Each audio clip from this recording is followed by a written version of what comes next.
Stéphane Dion, leader of the opposition and leader of the newly announced coalition. What a bizarre situation this is, Richard, because not only do we have a coalition here, but we have a coalition that is going to be led by a guy who's got a limited time in office. He's already said he will get out of there in May when the new Liberal leadership convention happens.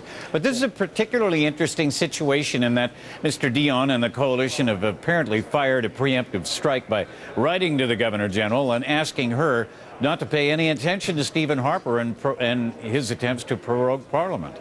And it's a very interesting development in this ongoing extraordinary event in Canadian history because, as you know, Gord, the Governor General has never denied a request by the Prime Minister to prorogue Parliament. But what's also unusual is that the Prime Minister didn't indicate tonight that he would prorogue Parliament, although all indications are that he will. You also made an interesting point that Stéphane Dion, he also outlined it in his speech tonight, that he would be delighted to lead this new coalition temporarily until a new Liberal leader is chosen. So that throws another unusual wrench into this agreement. Do you think the fact that the Prime Minister said tonight that he will present a new budget January 27th means that he's going to have to prorogue Parliament because he can't have the vote come up on Monday, then he'll be out of office?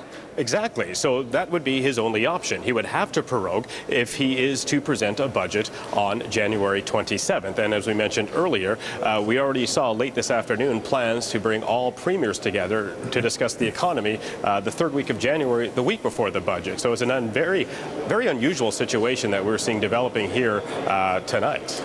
All right, Richard, thank you for your input tonight. This has been and continues to be a most fascinating chapter in the history of this country.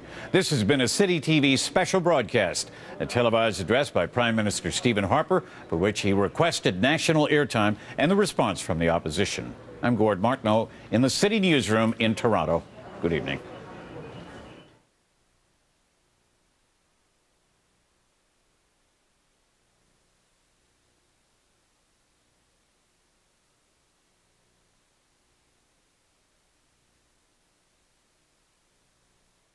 The following program contains content that some viewers may find offensive. Viewer discretion is strongly advised.